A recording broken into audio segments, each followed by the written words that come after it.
Good afternoon. You guys are my guinea pigs. This is the first time I've used the iPad for my talk, in part because I wanted to try it. And I did this interview a couple weeks ago with the president, and it was all recorded. And they were like, "You can't turn your page, like your pages. The mic will pick up the noise of your paper turning."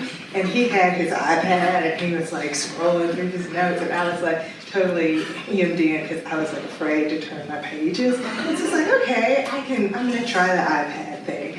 So bear with me. Hopefully it won't like just go to sleep and all those things that I'm afraid of, but bear with me. First of all, I'd like to thank Sally, Kenny, and Laura Wolford for inviting me to be a part of this conversation. And it's been a great pleasure because I don't think I knew anybody, and so it's really a pleasure to actually get to meet folks and put faces to names, so thank you. Like many of you here, the Anita Hill Clarence Thomas case had a real impact and shaped and informed my work and the work that I do. But I am a historian. I'm an activist as well, but you're going to hear mostly from the historian in me today, so please bear with me. And one of the first public lectures given by a woman in 1830, Maria W. Stewart, a pioneering Black abolitionist and women's rights advocate, invoked Black women's demands for sexual justice by asking, "What if I am a woman?" Her query asserted the essential humanity of Black womanhood and challenged long-held notions that denied women the political and civil rights of consenting citizenship. It was a question with profound implications if answered in the affirmative. What would it mean to acknowledge women, especially Black women, as full citizens with legal capacity and political consent? If Black women were granted not just the rights of life, liberty, and happiness, but also self-sovereignty, then they would also be entitled to the legal protection of those rights. Indeed, by asking the question, Stewart joined antebellum Americans in debates about the meanings of freedom and citizenship and called for the inclusion of women as fully human and autonomous beings, the owners of their own bodies with the ability to withhold consent. Placing Black women at the center of discussions about slavery and women's rights, Stewart, like many Black women, insisted on sexual justice as a natural right. So I want to turn to my research. Most of my research, like I said, Anita Hill Clarence Thomas informed me, but as a historian, I'm often compelled and moved by historical figures. So in many ways, I'm trying to address the question that Maria Stewart asked, and other Black women force us to reckon with when we think about questions of rape and sexual violence. So on the one hand, my research traces Black women's resistance to sexual violence during the transition from slavery to freedom and how their campaigns against rape have shaped national debates about the racial and gendered meanings of freedom and citizenship. And when I say from slavery to freedom, I've worked on particularly on slavery, and then I've worked on the Civil War, and then Reconstruction through to Jim Crow South. I'm highlighting enslaved women's sexual vulnerability and the efforts to defend themselves. I argue that Black women and their allies influenced the Republican Party vision of racial equality from the 1850s until the end of Reconstruction. Taken together, Black women's radical campaigns for sexual justice and Republican ideas about legal equality make visible the emergence of a new sexual citizenship that culminated during the Civil War when newly freed Black women gained the right to withhold consent and to legally testify as victims of sexual assault in military courts.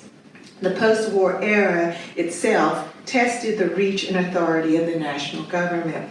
One source of that testing was Black women who called on the Army and the Freedmen's Bureau to protect them from sexual violence.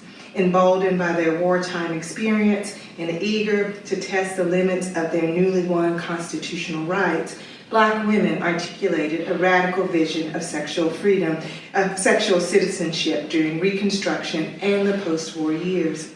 During Reconstruction, as Republican governments lost political power in the South, and night riders and Klansmen raped and sexually brutalized Black women for political gain, Black women's campaigns for sexual justice took on new urgency. Drawing on their wartime experience and the 14th Amendment's guarantee of equal protection under the law, Black women renewed their efforts to redefine citizenship to include all women and their right to determine when and with whom they had sexual relations.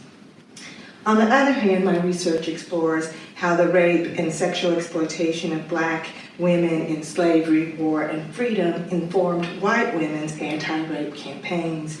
More specifically, how and when white women were able to mobilize the racialized discourse of protection to their advantage.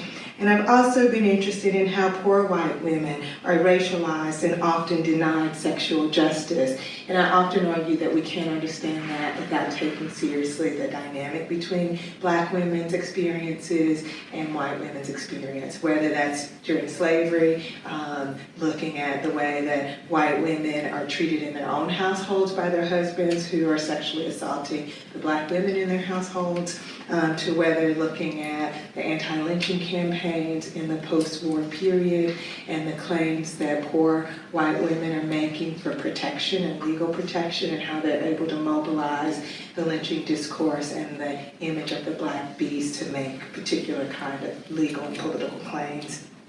So I want to take a moment to kind of siphon off sections. So I want to talk a little bit about what I'm doing with slavery and a little bit about what I've done with Civil War and Reconstruction. So to start with slavery. By the 1850s, the master slave rape was a standard part of the American Abolitionist Bill of Indictment against slavery. And there were few slave narratives that did not mention the sexual exploitation of female slaves. The rape of enslaved women and their resistance figured prominently not only in slave narratives and abolitionist literary imaginings, but also in some of the most momentous legal and political battles over slavery in the decades leading up to the Civil War. So for the last 10 years, I've been a part of a group called the Celia Project. Many of you maybe have read Celia, a Slave, the case of a Black woman in Missouri who kills her white master after years of sexual assault. And I've been working on that case to kind of try to use Celia's effort at self-defense as a way to understand how Black women impacted political debates about slavery and the anti-slavery movement. So in the 1855 case of Celia, an 18-year-old slave woman in Missouri was tried and who was tried and executed for killing her masters after years of rape, raised the question of a slave woman's right to defend herself against sexual violence. Despite popular belief that Black women were sexually vivacious and could not be raped, Celia insisted on her right to withhold consent and defend herself. Her actions enabled a variety of responses by those who took up her case. Following Celia's lead, her lawyers argued that she had a right to self-defense. She wasn't able to testify, so we don't have a record of her voice in the way that we often think about the rape discourse. We're often thinking about how women testify and speak to their violence and have to give voice to that. I make an argument in the work that I'm working on for this piece is how do we read actions and behavior as protest and resistance and as a language, that Celia's actions are a language that we can read and think about, and then because of her actions, her lawyers are able to actually make a legal argument, and I argue that they can't make that legal argument without reading her actions in certain ways. So that's what I've been working on in the context of slavery. And I have a piece called What If I Am a Woman, where I start with Maria and I move through the Civil War, and I look at other cases from Harriet Jacobs to Margaret Garner, and look at how Lincoln is actually talking about miscegenation and the rape of Black women with the Dred Scott case, to make an argument that Black women's actions, even though they may not have a political platform, are being read and understood by the Republican Party as they kind of try to think about what citizenship is going to look like and how to include Black people. And then there's my Civil War projects. I use the plural there. There are kind of three that I'm working on. One is called Truth Be Told, Rape and Mutiny in Civil War, Louisiana. And this project came out of a larger project that's called Sexual Warfare, that was about looking at rape as a category of Civil War battle engagement, as a kind of a weapon of war. And as I was working on that larger project, I was writing about a case in Louisiana of Black laundresses who brought cases against white officers who were sexually exploiting them. And the more I dug into that case, I realized that these were Black laundresses that were affiliated with a Black regiment, the Native Guard, or Corps d'Afrique, as people may know in Louisiana. And that months before they brought their legal case through military court-martials, the Black soldiers had mutinied because the white officers were whipping them and flogging them.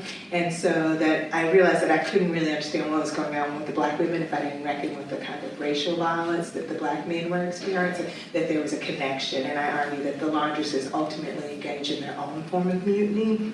And the more I wrote on that, the more it became a bigger project, and it got unwieldy. It wasn't a chapter, so I stopped the sexual warfare book to write the book about this case study in Louisiana.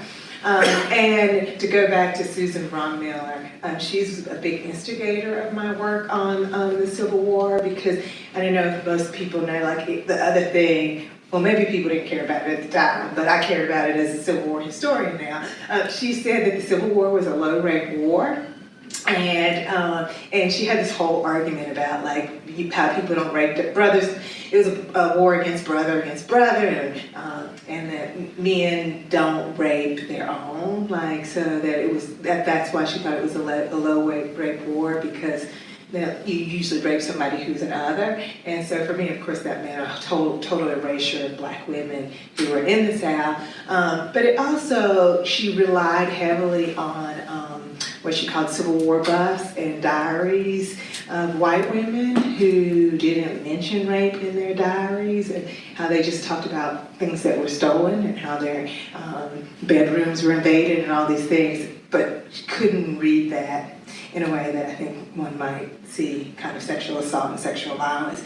And most historians just accepted her notion that the Civil War is a low-rate war. So if you read any Civil War book, like people are like, oh, it's a low-rate war. And I'm like, why do they keep saying that? And I'm like, because Susan Brommiller said it, and it was the path-breaking book on rape. So ultimately, I decided to figure out, well, is it a low-rate war? And if so, why? And I come to two conclusions. It's a low-rate war if you're not really interested in talking about Black women as victims of war campaigns. It's a low-rate war if you're not interested in poor white women. And thirdly, and when I say poor white women, another project that I'm working on is about prostitution, and I'm looking specifically at Kentucky because I have these documents where women who were charged and fined for prostitution during the Civil War wrote letters to the governor to petition the remission of those fines. And what I'm finding, and what the historiography has told us, is the low-rate war, but it's also the war where prostitution expands disproportionately. We have the largest recorded numbers of women who are moving into prostitution during the American Civil War. And I thought there must be a connection, right, between we got this low-rate war, but yet you have all these women who are engaging in the sex trade, right? So then there becomes a kind of explanation. Men didn't have to rape because they could buy sex. Well, in fact, what I'm finding is a lot of women were forced into prostitution because of the demands of occupation, that many of their homes were turned into brothels of a sense, right? And also you have women who are participating in the sex trade, writing to the mayor, talking about how the soldiers aren't allowing them to engage in consent anymore.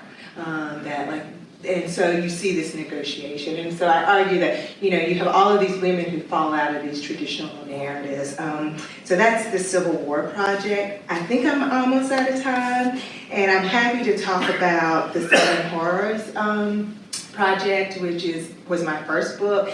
It's interesting because I'm I do 19th and 20th century stuff, and when I was working on Southern Horrors, which is about 1880s to 1930s, I thought, oh, I'm going to move forward into the 20th century, but thank goodness Catherine has done that work, because I was really interested in looking at where Black and white women in the South engaged in what I want to call an anti-rape activism, that oftentimes when we look at the ways in which Black women and white women were engaged in conversations about racial and sexual violence, we focus heavily on lynching, and I saw that as a way to kind of reimagine Ida B. Wells's work, that we see her as an anti-lynching activist, and I was like, well, actually, she's an anti-rape activist here. And also Rebecca Latimer Felton, who was the most notorious white woman to call for the lynching of Black men. Also, I saw her as an anti-rape activist, and how they both used the political discourse of lynching to make particular claims and demands for the protection of Black womanhood, and for Felton it was poor white womanhood. Even though they never met, I kind of argue that they were moving in the same world, making similar arguments for different causes. And I'm happy to talk more about that, but I think you can see with Catherine's work that there is this real urgency to kind of figure out where Black and white women are finding common ground to talk about these things, because I do think, and this is revealing my own bias, but that Anna Julia Cooper got it right when she said, when and where I enter, and not just about Black women entering that with the undisputed dignity of their humanity without insult or injury. The whole race enters with me, and I would argue to expand that that women enter as well. And I always tell my students, like, if it's good for Black women, it's good for everybody. And if it's bad for Black women, it's actually bad for everybody else. That oftentimes we don't see those connections. And what's bad for how Black women are treated, actually there is a trickle-down effect that all women kind of suffer. And so I would always start with kind of centering Black women, but I'm interested in what's good for all women. So I'll stop there.